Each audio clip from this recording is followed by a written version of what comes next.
Tony Robbins, unlimited power. Introduction. अगर कोई आपसे आग पर चलने के लिए कहे तो क्या आप सच में ऐसा करेंगे? टोनी रॉबिन्स के सेमिनार में कई एक्टिविटीज़ में एक एक्टिविटी है फायर वॉक। 4 दिनों के इस सेमिनार का नाम माइंड रिवॉल्यूशन है। इस एक्टिविटी का मकसद है अपने डर को पावर में बदलना। सेमिनार में हिस्सा लेने वाले लोग 10 फीट लंबे चलते हुए कोयलों पर नंगे पैर चलते हैं। टोनी का मानना है कि डर सिर्फ हमारे मन में होता है। इसलिए टोनी अपने सेमिनार में डर पर काबू पाना, एक्शन लेना और मन में ये विश्वास जगाना सिखाते हैं कि कुछ भी करना नामुमकिन नहीं है। उनका मूल मंत्र यही है, नथिंग इज़ इम्पॉसिबल। अगर आप चलते हुए कोयलों पर चल सकते हैं तो बेशक आप ज़िंदगी के रास्ते में आने वाली किसी भी प्रॉब्लम का सामना कर उसे हरा भी सकते हैं। टोनी खुद भी एक दुखी और अनप्रोडक्टिव इंसान हुआ करते थे। वो अकेले रहते थे, ना उनके पास मनपसंद जॉब थी, ना मीनिंगफुल रिश्ते। यहाँ तक कि उनका वज़न भी 30 पाउंड ज़्यादा था। लेकिन सिर्फ 3 सालों में टोनी ने खुद को पूरी तरह से बदल दिया। वो बेचारे जैसी सिचुएशन से एक सक्सेसफुल और खुशहाल नौजवान बन गए थे। एक बेस्ट सेलिंग ऑथर बनने के साथ साथ वो सबसे चहेते मोटिवेशनल स्पीकर में एक बन गए।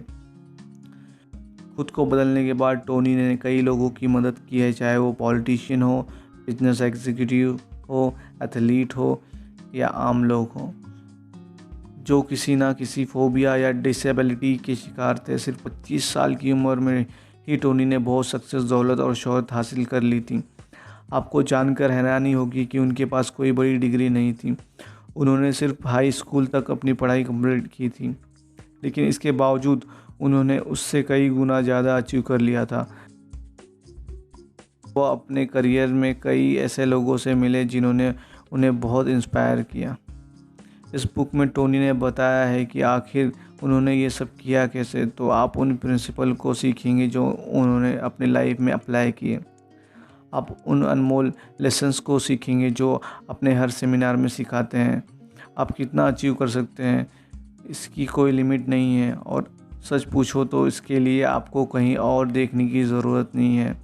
इस अनलिमिटेड पावर का सोर्स पहले से ही आपके अंदर मौजूद है। The commodity of Kings. Tony ने कई सक्सेसफुल लोगों को बड़े गौर से देखा था। उन्होंने नोटिस किया कि उन सब में सक्सेस का एक पैटर्न कॉमन था। टोनी ने उसे अल्टीमेट सक्सेस फार्मूला का नाम दिया। इसमें 4 स्टेप्स होते हैं। पहला स्टेप है अपना टारगेट सेट करना। इसका मकसद यह जानना होता है कि आप असल में क्या अचीव करना चाहते हैं। दूसरा स्टेप है एक्शन लेना, यानी अपने गोल की तरफ कदम बढ़ाना। लेकिन कभी कभी आप जो एक्शन लेते हैं वो गलत भी हो सकते हैं और आपको आपकी मंजिल तक ले जाने के बजाय वो आपको रास्ते से भटका देते हैं। इसलिए आपको स्टेप नंबर 3 की ज़रूरत होती है, जो है अपने एक्शन को मॉनिटर करना और उसका फीडबैक लेना। अंत में चौथा स्टेप आता है, जो है अपने बिहेवियर यानी रवैये को बदलना, जिसका मतलब है अपने एक्शन में तब तक बदलाव करते रहना जब तक आप अपना टारगेट हासिल नहीं कर लेते। आइए एक कहानी से इसे समझते हैं। स्टीवन स्पिलबर्ग को कौन नहीं जानता। बेहतरीन एनिमेशन का इस्तेमाल कर वो हमें जुरासिक पार्क और डायनासोर की दुनिया में ले गए थे। 36 साल की उम्र में ही उन्हें अब तक का सबसे उम्दा डायरेक्टर कहा जाने लगा। हिस्ट्री की 10 बेस्ट ब्लॉकबस्टर फिल्मों में से 4 उन्होंने बनाई हैं। उनकी सबसे सक्सेसफुल फिल्में हैं ET, Jurassic Park, Indiana Jones और। तो स्पिलबर्ग ने इतने अद्भुत करियर की शुरुआत कैसे की? क्या वो शुरू से ही एक गिफ्टेड डायरेक्टर थे? क्या उनके पास कोई स्पेशल एडवांटेज था? नहीं, ऐसा नहीं है। उन्होंने तो बस अल्टीमेट सक्सेस फार्मूला को फॉलो किया था। मैं एक फिल्म डायरेक्टर बनना चाहता हूँ, वो शॉट है जो स्पिलबर्ग के मन में लगातार चलता रहता था। जब वो एक टीनेजर थे, 17 साल की उम्र में, वो पहली बार यूनिवर्सल स्टूडियोज़ देखने के लिए गए। वहाँ वो सब घूम ही रहे थे कि उन्हें साउंड स्टेज दिखाई दिया, लेकिन उनके ग्रुप को साउंड स्टेज तक जाने नहीं दिया गया क्योंकि वहाँ एक फिल्म की शूटिंग चल रही थी। तो आपको क्या लगता है, स्पिलबर्ग ने बात मान ली और चुपचाप वहाँ से चले गए? जी नहीं, बल्कि यहाँ स्पिलबर्ग ने एक्शन लिया। वो चुपके से शूटिंग वाले लोकेशन तक पहुँचे और वहाँ बड़े गौर से सब देखने लगे। तभी उनकी मुलाकात फिल्म के एक एडिटर से हुई। उन्होंने उससे 1 घंटे तक बात की। स्पीलबर्ग ने एडिटर को उन फिल्मों के बारे में बताया जो वो बनाना चाहते थे। ज़्यादातर लोगों के लिए ये कहानी वही ख़त्म हो गई होती, लेकिन स्पीलबर्ग के लिए नहीं। उनमें अपने थॉट को एक्शन में बदलने की पावर थी। अब उन्होंने एक प्लान बनाया। वो अगले दिन वापस स्टूडियो गए, लेकिन इस बार उन्होंने कुछ अलग किया।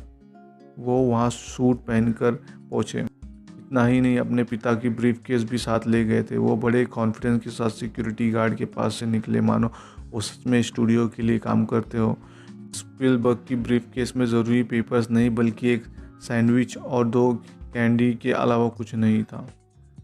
स्टूडियो के अंदर उन्हें एक खाली ट्रेलर मिला। वो वहाँ बैठ गए और अपने सामने एक बोर्ड लगा दिया जिस पर लिखा था स्टीवन स्पीलबर्ग, डायरेक्टर। स्पीलबर्ग ने गर्मियों का मौसम ऐसे ही बिताया। वो स्टूडियो आते और राइटर, एडिटर, डायरेक्टर से बातें करते। उनकी बातें बड़े ध्यान से सुनते और बड़े गौर से देखते कि वो क्या करते हैं, कैसे करते हैं। वहाँ उन्होंने अपने आसपास के लोगों से बहुत कुछ सीखा। स्पीलबर्ग 3 सालों तक रोज़ स्टूडियो जाते रहे, जिसके बाद उन्हें अपना पहला कॉन्ट्रैक्ट मिला। स्पीलबर्ग ने एक सिंपल सी फिल्म बनाई जिन्होंने यूनिवर्सल स्टूडियोज़ के स्टाफ को दिखाया। वहाँ के लोगों ने उनके टैलेंट को तुरंत पहचान लिया और उन्हें 7 सालों का कॉन्ट्रैक्ट दे दिया। 20 साल की कम उम्र में स्पीलबर्ग अपने पहले टीवी शो के डायरेक्टर बने। तो आपने देखा कि स्पीलबर्ग ने कैसे अल्टीमेट सक्सेस फार्मूला को फॉलो किया। उन्होंने पहले डायरेक्टर बनने का गोल सेट किया और उसके बाद एक्शन लेने लगे। वो स्टूडियो के चक्कर लगाते थे और उन्होंने वहाँ के स्टाफ से बहुत कुछ सीखा। जब तक आप में अपने सपने को सच करने की धुन सवार नहीं होगी, तब तक वो सपना ही बना रहेगा, सच नहीं होगा। आप भी इस फार्मूला को अप्लाई कर सकते हैं। इससे कोई फ़र्क नहीं पड़ता कि आप कौन हैं और आपके पास क्या है, सिर्फ आगे बढ़ने के लिए एक कदम उठाना मायने रखता है। The difference that makes the difference. ऐसा क्यों है कि कुछ लोगों के पास दुनिया की हर चीज़ होने के बावजूद वो खुश नहीं है? ऐसे कई लोग हैं जिनके पास बहुत दौलत और शोहरत है, करीबी दोस्तों का साथ है, सक्सेसफुल करियर है, परफेक्ट पार्टनर है, लेकिन अंत में वे भी निराश और दुखी रहते हैं। क्यों?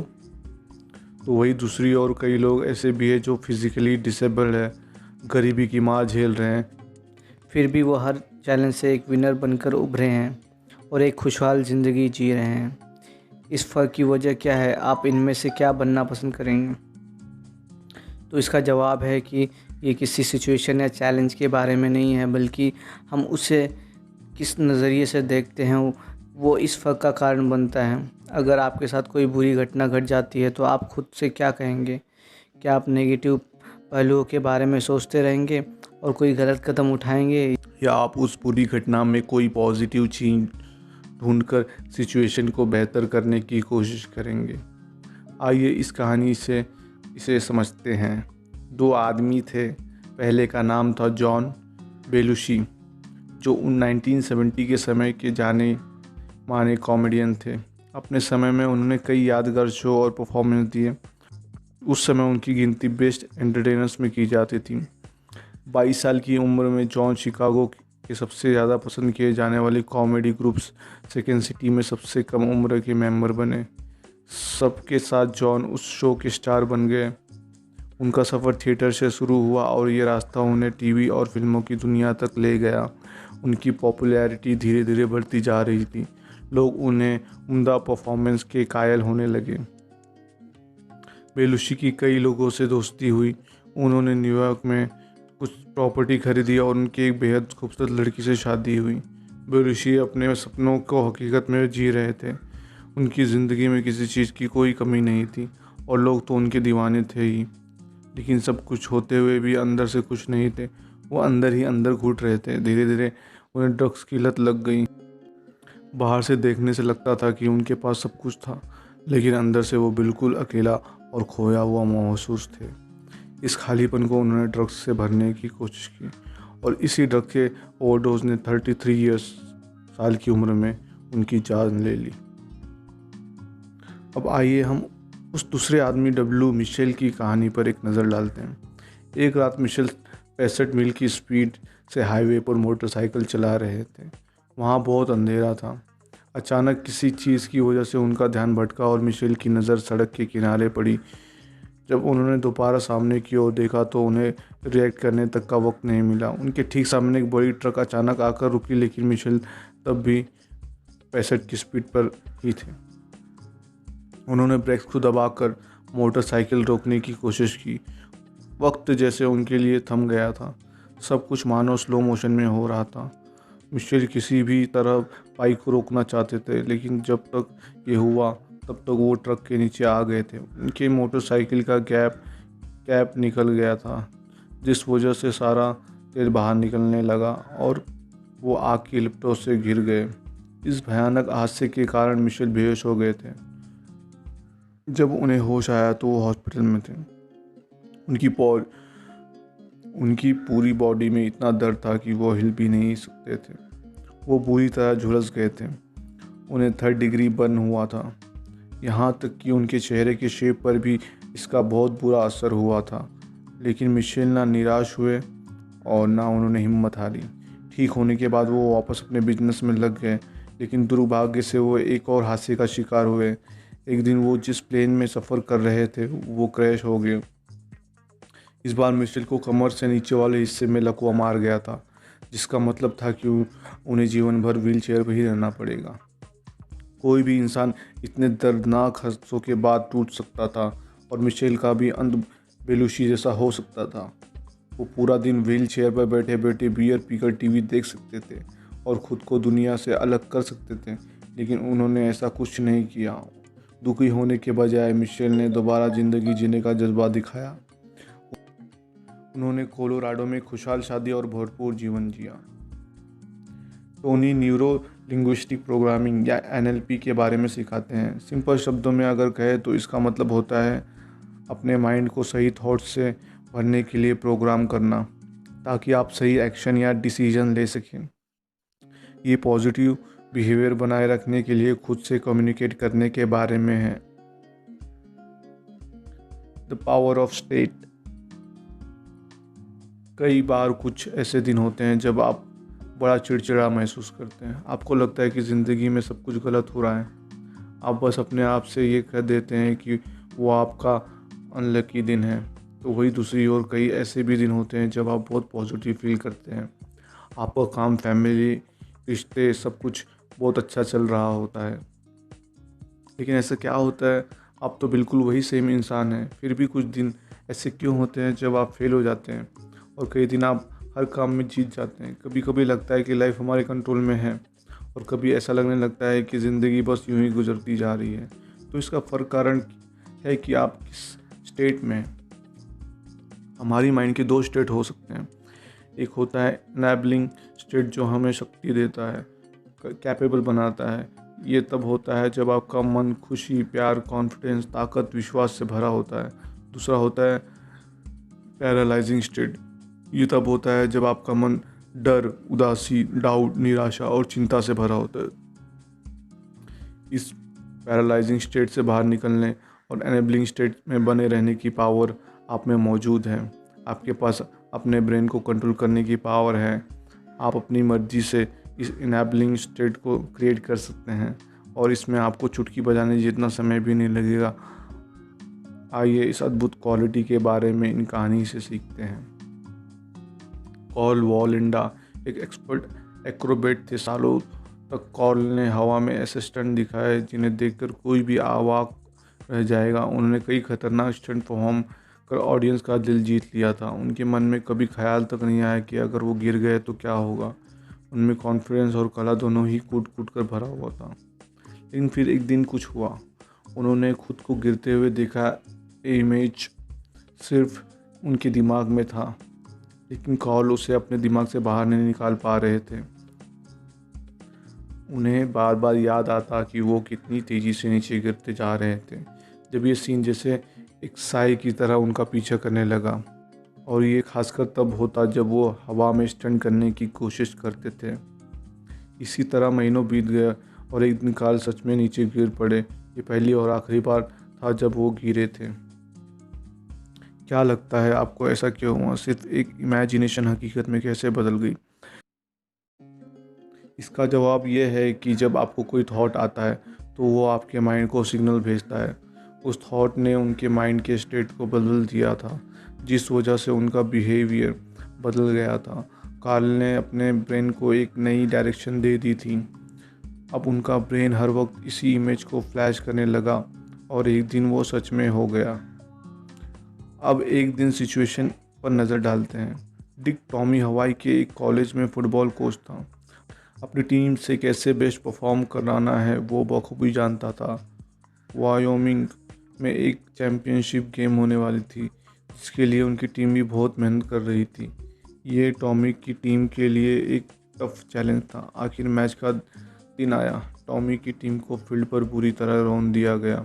हाफ टाइम हो चुका था और स्कोर 22-0 था, जो सामने वाली टीम के फेवर में था। ऐसा लग रहा था जैसे टॉमी और उसकी टीम का वो सबसे अनलकी दिन था। सारे प्लेयर्स निराश और हारा हुआ फील कर रहे थे। ब्रेक टाइम में सब लॉकर रूम में उम्मीद हार कर सर झुकाए बैठे थे। उनके सबके माइंड में बस एक ही बात चल रही थी कि अब ऐसा कोई तरीका नहीं था जिसे वो बचे हुए समय में सामने वाली टीम हो बीट कर सके। सभी ने सोच लिया था कि वो बहुत बुरी तरह हारने वाले थे, सिवाय उनके कोच टॉमी के। टॉमी सालों से इंस्पायरिंग आर्टिकल्स इकट्ठा कर रहे थे। उनमें ऐसी टीमों की कहानियाँ शामिल थी जो मैच के दिन एक बड़े स्कोर से काफ़ी पीछे थी, ठीक वैसे ही जैसे आज टॉमी की टीम पीछे थी। ये कहानियाँ ऐसी टीम्स के बारे में थी जिन्होंने अचानक कम बैक कर के गेम का पासा पलट कर सबको हैरान कर दिया था। अब टॉमी ने अपना कलेक्शन निकाला और उसे अपने प्लेयर्स के सामने लगा दिया।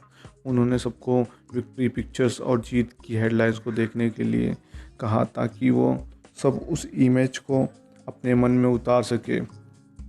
फिर उन्होंने उनसे कहा कि अगर ये टीमें ऐसा कर सकती है तो हम भी ऐसा कर सकते हैं। अब भी हमारे लिए जीतना इम्पॉसिबल नहीं है, क्योंकि कुछ समय बचा हुआ है जिसमें कुछ भी हो सकता है। अपने कोच की बातें सुनकर प्लेयर्स नए जोश और एनर्जी के साथ फील्ड में गए और उन्होंने ऐसा खेला जैसे वो अपनी लाइफ का आखिरी मैच खेल रहे हो। और सच पूछिए तो बस इसी जज्बे की तो ज़रूरत थी। फर्स्ट हाफ में 0 के स्कोर से वो सेकेंड हाफ में 27 के स्कोर तक पहुंच गए थे। उनकी टीम ने 27-22 एक्स्ट्रा ऑर्डिनरी स्कोर से मैच जीत लिया था। बस ऐसे ही आप भी किसी भी सिचुएशन को पूरी तरह बदल सकते हैं। अपने माइंड को पैरालाइजिंग स्टेट में ना जाने दें। आप अपने थॉट्स का फोकस कर सकते हैं और कभी भी उसे एनेबलिंग स्टेट में बदल सकते हैं। ये मुश्किल नहीं है, बस कोशिश करने की ज़रूरत है।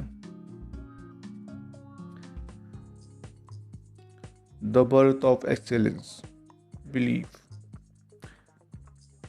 जब भी हम बिलीफ यानी विश्वास, आस्था जैसे शब्द सुनते हैं तो उसे रिलीजन से जोड़ने लगते हैं।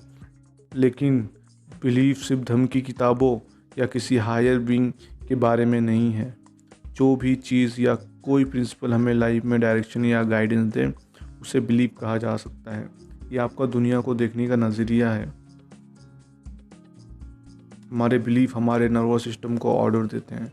जब आप किसी चीज़ में विश्वास करने लगते हैं तो वो आपका सच बन जाता है। ये आपको एक्शन लेने का पावर देता है। पैब्लो कैसल्स एक महान म्यूजिशियन थे। वो पियानो के साथ साथ कई म्यूजिक इंस्ट्रूमेंट बजाने में माहिर थे। 90 साल की उम्र में वो आर्थराइटिस एंड एम्फिसेमा से पीड़ित हो गए थे। उनके हाथों में सूजन थी और उंगलियां मुड़ने लगी थी। इतनी ही नहीं, उन्हें सांस लेने में भी बहुत तकलीफ़ होने लगी थी।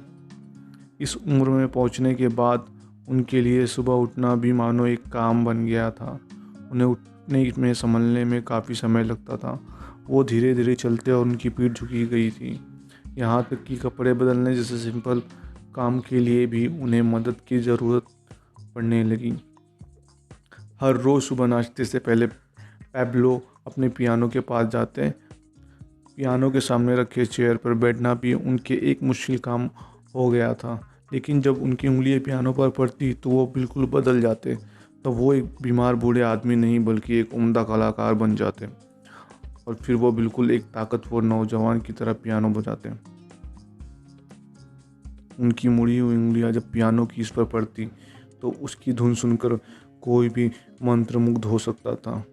उनके हाथ पियानो की तरफ ऐसे अट्रैक्ट हो जाते जैसे पौधे सूरज की रोशनी की तरफ होते हैं। जब वो पियानो बजाते तो उनकी पीठ कम झुकी हुई होती और उन्हें सांस लेने में ज़्यादा तकलीफ नहीं होती थी। म्यूज़िक में जो उनका गहरा विश्वास था उसने उन्हें बीमारी से उबार लिया था। उन्होंने इतना पियानो बजाया कि उनकी कसी हुई उंगलियां फिर में कंट्रोल लायक हो गई थी। जब वो कोई म्यूज़िक पीस पूरा करके उठते तो बिल्कुल एक अलग इंसान बन जाते। वो ज़्यादा स्ट्रेट खड़े होते, उनके चलने की स्पीड कुछ बढ़ जाती, वो डाइनिंग टेबल तक चल कर जाते और खुशी खुशी नाश्ता करते। इसका कारण था प्लेसिबो इफ़ेक्ट। तो प्लेसिबो इफ़ेक्ट क्या होता है?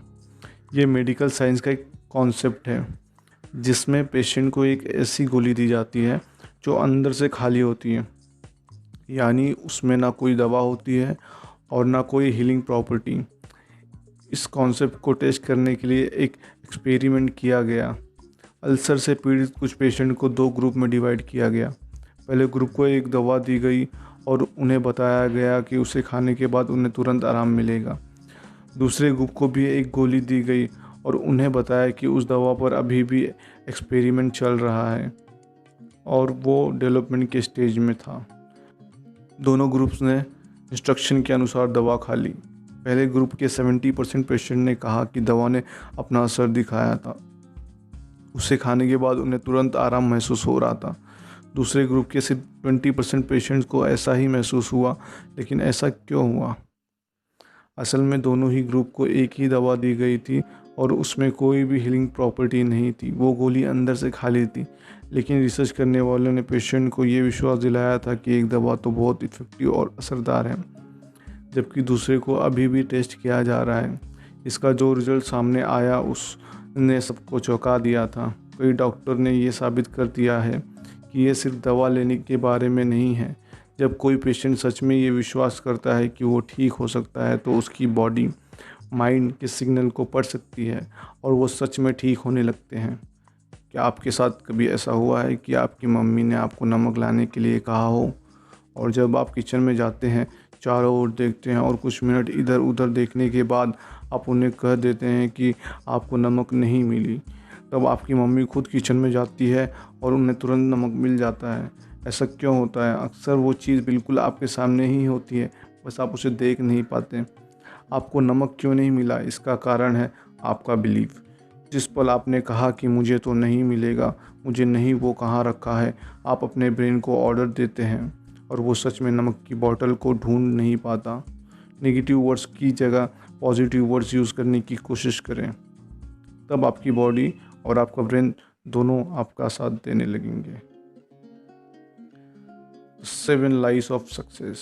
टोनी यहाँ जिस झूठ का जिक्र कर रहे हैं वो धोखा या बेईमानी के बारे में नहीं है। वो इसे कुछ इस तरह समझाते हैं। असल में हम कभी नहीं जानते कि जिस बात पर हम विश्वास कर रहे हैं वो सच है या झूठ। यहाँ तक कि साइंटिस्ट और कोई जीनियस भी इस बारे में कभी श्योर नहीं हो सकते। और सच पूछो तो इससे कोई फ़र्क नहीं पड़ता जब तक आपका विश्वास आपके लिए काम करता है। बस यही बात मायने रखती है और कुछ नहीं। क्या आपका विश्वास आप में जोश भरता है? क्या वो हर रोज़ आपको पहले से बेहतर इंसान बनाता है? क्या वो आपके लाइफ में रंग और उमंग भरता है और दूसरों की लाइफ को बेटर करने में मदद करता है? अगर हाँ, तो आपके बिलीफ आपके लाइफ ऑफ सक्सेस है। आप 100% नहीं जानते कि आपका विश्वास सही है या गलत, फिर भी वो आपको उस जगह ले जाने में मदद करते हैं जहां आप जाना चाहते हैं। टोनी ने ऐसे 7 बिलीव्स की लिस्ट बनाई है। आप इस लिस्ट में अपने उस विश्वास को ऐड कर सकते हैं जो आपको अच्छा महसूस कराते हैं। आइए उन 7 बिलीव्स में से कुछ के बारे में जानते हैं। तो पहला बिलीफ है everything happens for a reason, यानी हर चीज़ के होने के पीछे कोई ना कोई कारण होता है। यही सोच सक्सेसफुल लोगों को ऑर्डिनरी लोगों से बिल्कुल अलग बना देती है। सक्सेसफुल लोग हर सिचुएशन में पॉजिटिव चीज़ों को ही देखते हैं, जब यहाँ तक कि जब तक दूसरों को लगता है कि इस सिचुएशन से निकलने का कोई रास्ता नहीं है, तब भी सक्सेसफुल लोग छोटी सी छोटी पॉसिबिलिटी को ढूंढने की कोशिश करते हैं। फेलियर को एक ऐसे लेसन और सक्सेसफुल होने के लिए एक अपॉर्चुनिटी के रूप में देखते हैं। अब मैरिलिन हैमिल्टन की कहानी ही ले लीजिए। वो कैलिफोर्निया में एक सक्सेसफुल बिजनेस की मालिक थी। जब वो छोटी थी तब उन्होंने पढ़ाने की प्रैक्टिस की और एक ब्यूटी क्वीन भी बनी। एक दिन उन्हें एक भयानक एक्सीडेंट का सामना करना पड़ा। मैरिलिन माउंटेन क्लाइंबिंग के लिए गई थी और वहाँ चट्टान से गिर पड़ी। उसी दिन से वो कमर से नीचे तक पैरालाइज हो गई। मैरिलिन नेगेटिव सोच अपनाकर उन चीज़ों की शिकायत कर सकती थी और उनके लिए करना अब पॉसिबल नहीं था, लेकिन उसके बजाय उन्होंने उन चीज़ों पर फोकस किया जो वो कर सकती थी। मैरिलिन जिस व्हीलचेयर को इस्तेमाल कर रही थी उससे परेशान हो गई थी। उन्होंने सोचा क्यों न एक बेहतर व्हीलचेयर बनाया जाए। फिर उन्हें ख्याल आया कि बिल्कुल उनकी तरह कई लोग होंगे जो किसी न किसी डिसेबिलिटी का शिकार होंगे, तो क्यों ना उनके लिए व्हीलचेयर बनाकर उनकी ज़िंदगी को कुछ आसान बना दिया जाए। इसलिए मैरिलिन ने उन दोस्तों को कांटेक्ट किया जो उनके साथ उस दिन माउंटेन क्लाइंबिंग के लिए गए थे। उन सब ने मिलकर मैरिलिन के लिए एक नया व्हीलचेयर डिज़ाइन किया। इसके बाद उन सब ने मोशन डिज़ाइन नाम की एक कंपनी बनाई। कुछ ही सालों में उनका छोटा सा बिजनेस बढ़ते बढ़ते $1 मिलियन कंपनी बन गया। एक बात हमेशा याद रखिएगा कि छोटी सोच आपको कभी बड़ा बनने नहीं देती। अगर आपको हर सिचुएशन में हमेशा प्रॉब्लम और ऑब्स्टेकल ही नज़र आती है तो शायद आपको बदलाव करने की ज़रूरत है।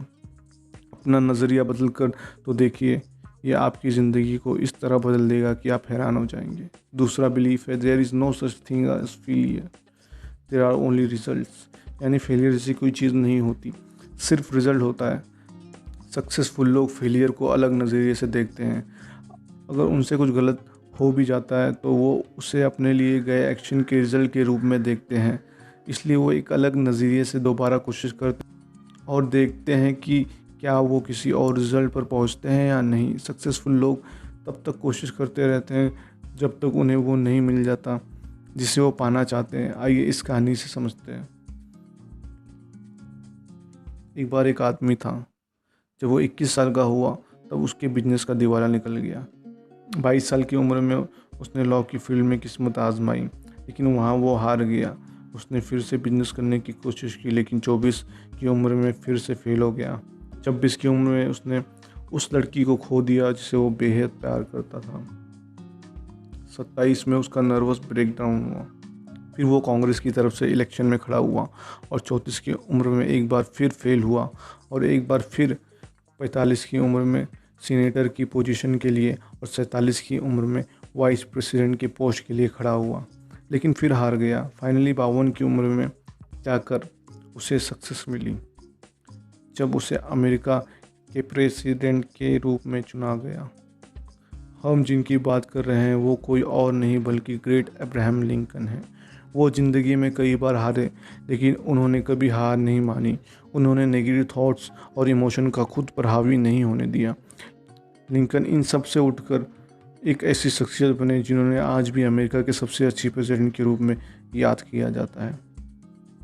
तीसरा बिलीफ है बिना लॉन्ग टर्म कमिटमेंट लिए लॉन्ग टर्म सक्सेस नहीं मिल सकती है। तीसरी बिलीफ है कि बिना लॉन्ग टर्म कमिटमेंट किए लॉन्ग टर्म सक्सेस नहीं मिल सकती। अगर आप बिजनेस, स्पोर्ट्स या पॉलिटिक्स के फील्ड में सक्सेसफुल लोगों को स्टडी करेंगे तो आपको समझ में आएगा कि असल में वो अपने फील्ड से सबसे स्मार्ट, इंटेलिजेंट या स्ट्रांग नहीं है, लेकिन यकीनन ये वो लोग हैं जिनमें अपने काम के लिए अटूट कमिटमेंट है। लैरी बर्ड एक प्रोफेशनल बास्केटबॉल प्लेयर है। वो NBA की हिस्ट्री में one of the best player माने जाते हैं। आपको जानकर आश्चर्य होगा कि बास्केटबॉल जैसे चुस्ती फुर्ती वाले गेम के हिसाब से लैरी बहुत ही स्लो चलते हैं और वो ज़्यादा ऊंचा जंप भी नहीं कर सकते, लेकिन फिर भी वो एक बहुत वैल्यूएबल खिलाड़ी बन गए। इसका कारण है इनका ज़बरदस्त कमिटमेंट। वो सभी लोगों से कई गुना ज़्यादा प्रैक्टिस करते हैं। उनका पक्का इरादा और उनका जोश उन्हें दूसरों से अलग बनाता है। इस वजह से लैरी अपने स्किल को इम्प्रूव करते चले गए। यूँ तो इस गेम में कई लंबे और फुर्तीले प्लेयर्स भी मौजूद हैं, लेकिन वो लैरी के हाई परफॉर्मेंस को बीट नहीं कर सकते। कंक्लूज़न, तो आपने टोनी रॉबिन्स के बारे में जाना, आपने अल्टीमेट सक्सेस फार्मूला और न्यूरो लिंग्विस्टिक प्रोग्रामिंग के बारे में समझा। आपने जाना कि हमारे मन के दो स्टेट होते, इनेबलिंग और पैरालाइजिंग, और आप में ये पावर है कि इसे कैसे हमेशा इनेबलिंग स्टेट में बनाए रखना है। आपने हमारे बिलीफ यानी विश्वास की पावर के बारे में समझा और हमें 7 लाइफ ऑफ सक्सेस के कुछ हिस्सों के बारे में पता चला। आपके अंदर पोटेंशियल कूट कूट कर भरा हुआ है जिसे आपने अब तक इस्तेमाल नहीं किया है। इस बुक में आपने जो लेसन सीखे हैं वो आपकी अनलिमिटेड पावर को ढूंढने में मदद करेंगे। टोनी और उनके फॉलोअर्स ने ऐसा करके इसे साबित किया है। तो अपना नज़रिया बदले और आपके सामने जो अनगिनत मौकों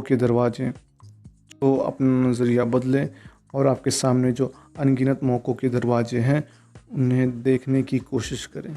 आप क्या क्या अचीव कर सकते हैं इसकी कोई लिमिट नहीं, बस खुद से अटूट कमिटमेंट करने की देर है।